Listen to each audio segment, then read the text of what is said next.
I'm Rob Baer, and today I'm going to explain to you the difference between this and this. Pew, pew, pew, pew, pew, pew, pew. Spiky bits.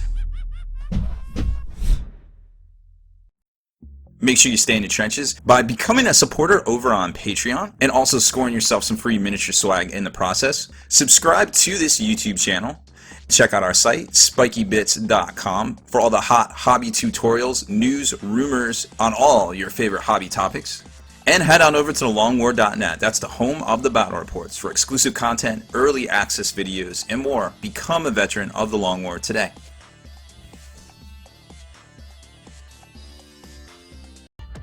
So Age of Sigmar's coming back full force into the mainstream of gaming everywhere. Now, I've said it before on some of my video unboxings and White Dwarf reviews that yes, there are some other games out there. You know, if you're looking for that rank and file mass combat system, you know, there's Ninth Age, there's Kings of War, you know, there's stuff out there for you. But don't get it twisted. Like in this day and age, you know, the victor comes the spoils, and the victor is whoever has the hearts and minds of the people out there. And I feel like, you know, for the most part, when little Timmy and Tommy walks into a game store, unless there's a dedicated group of hobbyists there already playing those two aforementioned games, then they might not get their fair shake. So, you know, when it comes to, hey, did we watch, you know, VCR tapes, VHS tapes, or did we watch Betamax tapes? You know, did we watch HD DVDs, or did we watch Blu-rays? You know, like it all comes down to marketing, or, you know, whatever you want to call it in our industry for Games Workshop, and also, you know, exposure. So when you got all these Games Workshop stores out there and independent retailers full of this stuff on the shelf already, it's going to be, you know, a lot of them are going to be hard pressed to talk about a different game system when they're trying to sell, you know, basically Games Workshop products. But that being said, I don't want to sound down. There's two different avenues here. Like if you want to play a tabletop version of Fantasy Battle that isn't quite the rank and file, you know, the mass, you know, trays and blocks of dudes moving around, then Age of Sigmar system's for you. You know, it's basically like kind of like 40k fantasy, you know, for lack of a better term. We don't have a unique identifier for exactly what Age of Sigmar is yet. It is something different, and it will evolve and to have its own moniker, I'm sure. But then there's the other thing that we're all used to for the past 25, 30 years with fantasy, and, you know, it is what it is. Today we're going to talk about Age of Sigmar. We're going to talk about what makes it different from 40k. We're going to talk about what makes it different in general. The big 10 things that I noticed that are either a selling point for some players out there or possibly a detractor depending on how you look at it. But either way, it's stuff you need to know about the game.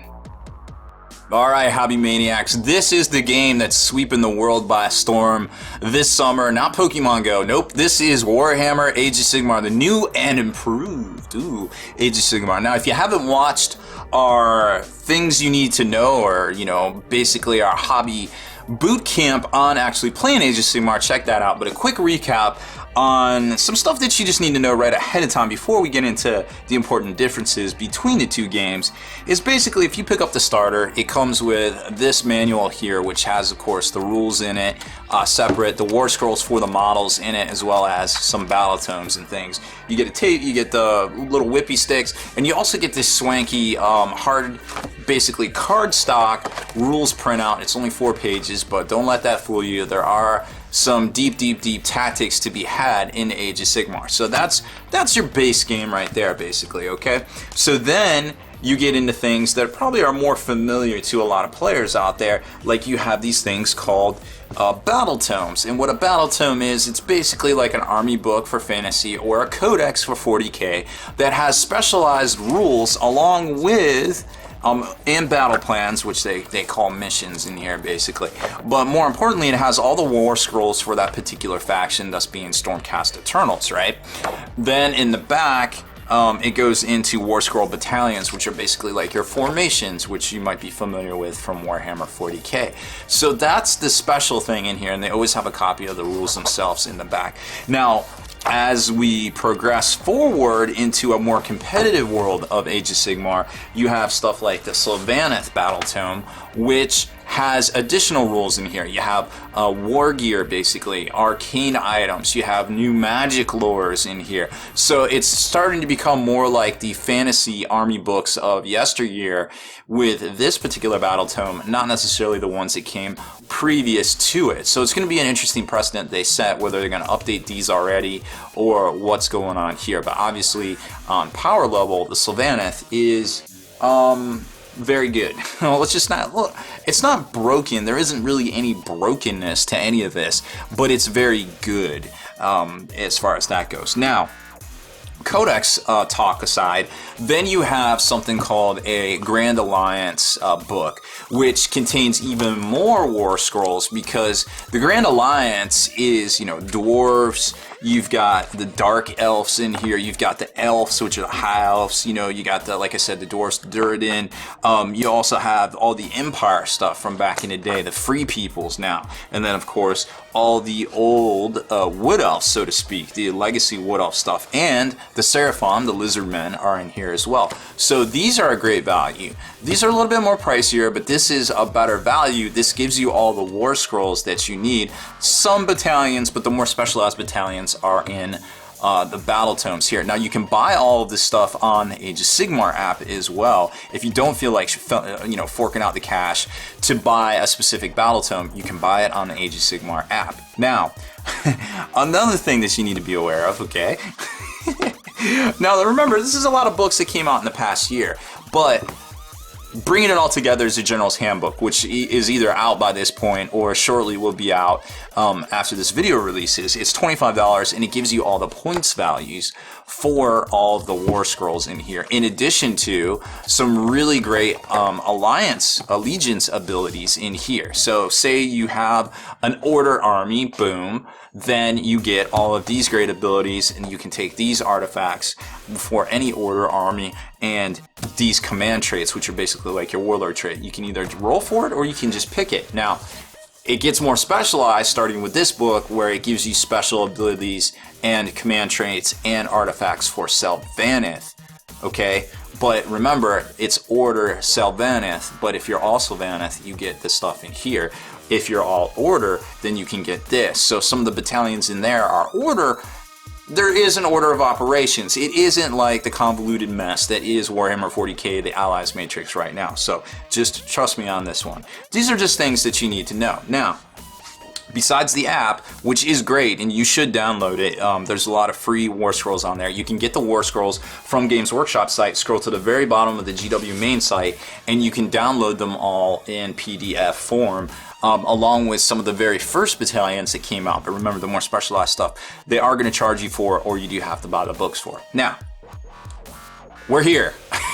5 minutes in, we're finally here. We are going to talk about the differences between Warhammer 40k and Age of Sigmar. Just basically the stuff that you need to be aware of. And actually, where is my, here it is, where is my swanky little I love this thing right here. This is like the best part about getting the starter set. So, this whole section right here, you don't really have to worry about if you're playing the competitive version of it out of the General's Handbook. You do need to be aware, and this is something that I actually did not mention in my top 10, that a war scroll cannot be inside of a war scroll, which means if you have a Chaos Corn Lord, he cannot go in a squad of Bloodbound, okay? You can't even put, you know, Lord Celestin, which is a behemoth in its own right. You can't mix and match war scrolls. So your independent characters, so to speak, are just kind of hanging out. They can be targeted independently, but generally it's very hard to just kind of drop an independent character or get enough models to within combat. Now granted, if you just run him out there like a dummy, he may die, especially in combat if he gets surrounded. But if you just, you know, keep your battle lines together and kind of move up as one uniform, cohesive fighting force, yeah, he'll put up a little bit more of a fight. So keep that in mind. There are no independent characters, which means there are no universal special rules to kind of string along and break things in Age of Sigmar. There are special abilities based on battalions you take, but for the most part, you can't really break things by universal special rules or making super friend units, you know what I mean? So then getting into here, there is still a triumph table. If you have more points than your opponent, then your opponent would get to roll on a triumph table. Basically, it just gives you like some free rerolls, like reroll ones for one time. It's good to know about, but in practicality, it's probably more trouble keeping track of it unless you have some game aids, some cards or something, and you put it in front of you, you might remember. Getting to the battle rounds, there's 6: hero phase, movement phase, shooting phase, charge phase, combat phase, and battle shock phase. That's just a brief overview, and then it gets into all of this stuff that you're going to need to know, but which you already explained all of that on a previous video. So now getting to the actual differences. The first glaring difference that you'll notice in Age of Sigmar is that there is only one saving throw. There's no invulnerable. There's no cover save. There's no this, there's no that, there's no this gets taken away, but you can take this. There's no ward save, there's no regular save. There is a save, and that save can be modified, okay? So you only have a save roll, and sometimes you get another roll, like Nurgle basically has a feel no pain. It's not called that, but after, if they would take a wound, then they could roll a 5 up, you know, kind of type deal, type thing there. So keep that in mind. There is only one save. Okay. Another glaring difference, which when you start hearing these, you're like, I don't know anymore. But then when you start thinking about it, it speeds the game up. It's more simple. There's no, well, I gotta do this to get through this, to get through this. Really, it just comes down to positioning in this game. Positioning is king. So keeping that in mind, all of your attacks are just attacks. Like when you look at a war scroll, for instance, let's take a look at one of these war scrolls for a guy in the starter box here, right? So say you have these prosecutors right here, okay? These are the flying guys. They have something called a missile weapon, which is a celestial hammer, so they can chuck those at 18 inches, or when they're within 1 inch range of combat, they can also swing those. And an attack is an attack, okay? If you're within 1 inch, you can perform a melee attack during, you know, the melee step, basically right here, the combat phase, okay? So if you're within 1 inch, you get to swing with that. If you're within 18 inches in the shooting phase, you can shoot. Now, something else that you're going to immediately see here is that there is only a 2-hit roll and a 2-wound roll, regardless of the target's toughness. So a new wrinkle has developed. Remember, back in the day, you would have to compare your weapon skill and things like that. You can compare the strength of the weapon to the toughness of the target. Well, no more.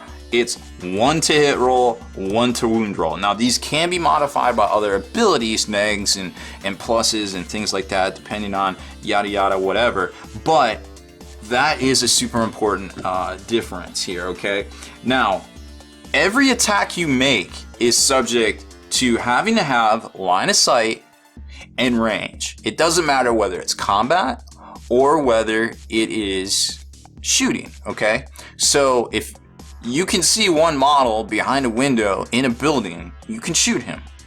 Conversely, if you are within 1 inch and you can see a model behind a wall through a window, you can also attack him in combat. It isn't quite like that whole like FAQ for 40K where you can't, where walls are walls. If you have range and you have line of sight, you can attack. And that's just the way it is for all attacks in Age of Sigmar. Now, there's also something called mortal wounds, which is kind of like the boogeyman. It's basically like Age of Sigmar's version of D weapons, right? So you don't make a roll to hit, you don't make a roll to wound. You just straight say, I get this many attacks. A lot of times they give you a specific value, or they give you a D3 value or a D6 value. I haven't seen anything higher than that yet. Lord knows I don't really want to, unless the game is, you know, starts to have giants running around a table or something. So you just basically do it. You get the amount of hits, or excuse me, the amount of damage caused, and it's just allocated out to the enemy. Okay, so that's an important characteristic. Now, when it comes to allocations, you basically just allocate anywhere, regardless of line of sight, regardless of range. So if you're in combat, you want to allocate wounds to the back of the formation so that your guys in the front still get to swing. Very similar to how fantasy used to be in the day. Something to keep in mind. also applies for shooting. You don't peel the guys in the front because then they might not make it to combat. There's also no overwatch in this as well. Another important characteristic to point out, okay? So cover. We talked about cover. You can actually attack kind of through cover if you think about it, because remember, line of sight in range, that's all you need. So cover is actually worked out very differently. So cover is given if you are completely in it or on top of it, whatever it is. Now there's specific war scrolls for cover, and you can download that whole pack. I haven't found them in print form actually yet, but it might be in the main rulebook that you can buy, which is like $70 or something, the hardcover one. Didn't buy it because it's not really necessary, to be quite honest, but it may be in there. I just thought about that. But you can also download those war scrolls from Games Workshop site and get specifics on, you know, and any special rules or abilities or things that some pieces of terrain may confer. Now, cover always confers if you're in or on it. Now, for the General's Handbook, they've said that monsters, i.e. anything with the keyword monster, does not get a +1 bonus from being in or on cover, okay, completely. Remember, completely. You have to have everything in it or on it. In it or on it, okay? So that's an important thing to keep in mind. You can't toe drag like in 40K. Well, I guess you can't anymore, but they wanted to make that distinction for fantasy, or for Age of Sigmar. Now, another thing about cover, it applies in combat. If all of your units are from all your models from one unit are in or on a piece of terrain, they will benefit from a +1 to their cover save because they are in that terrain. So they're using the cover to their advantage even in combat. Very important distinction. Another cool thing about maneuvering, because remember, maneuvering is king in this game. You can run in the movement phase. You don't have to wait to shooting. You do give up your shooting. You can't run and shoot. Some war scrolls, some special abilities let you. Some battalions do. But you run during the movement phase. So that really gets you, it can benefit you because you kind of know, hey, I got exactly this much of movement. Let me go ahead and go towards this objective or this battle line or this or this, that. And I don't have to be like, well, what if I roll a 3 in the shooting? Also, it speeds up the game because you're not touching your model twice. You're like, all right, well, I'm going to run these guys, throw down the dice, move to 7 inches, okay? Right? So, orc players, I'm sure, are loving this because that is a huge difference. Now, another thing to keep in mind,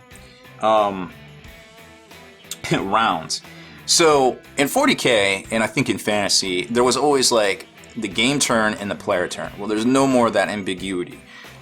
In Age of Sigmar, you have something called the battle round. There's battle round 1, 2, 3, 4, and 5. Generally, in a competitive game, you only get 5 battle rounds. Each battle round consists of 2 player turns, right? So you got your turn and your opponent's turn. So your game turn is your turn, top or bottom of the battle round, okay?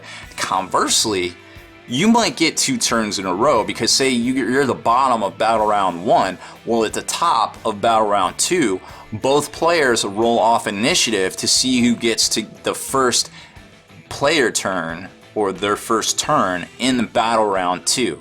So you might go from the bottom of battle round 1, you might get to the top of battle round 2. So a back-to-back turn basically, which can really do a lot of good things for your army, depending on where you're at in combat, where you're at on the tabletop, you know, maybe not on game, you know, battle round 1 to 2, but from like 3 to 4 or 4 to 5, that might be literally the difference between winning or losing the game. So something very important to remember right there.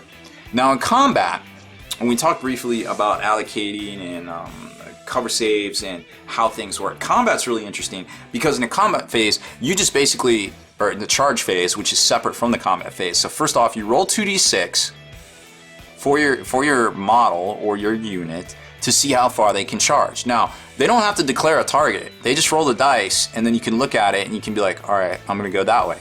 Or I'm gonna go that way. Well, I rolled really good. I got that Hail Mary. Guess what? Suck it. We're going this way. You know what I mean? So that's a very important distinction to make. Once you actually reach combat, you get stuck in There is no fleeing. Well, kind of. There is no breaking from combat and getting run down, okay? So at the end of each of the combat phase, or the battle round, or the game turn, excuse me, there's something called Battle Shock, where you have to test, both sides test, winner or loser. There's no winner or loser, it doesn't matter. It's just combat, and there's Battle Shock.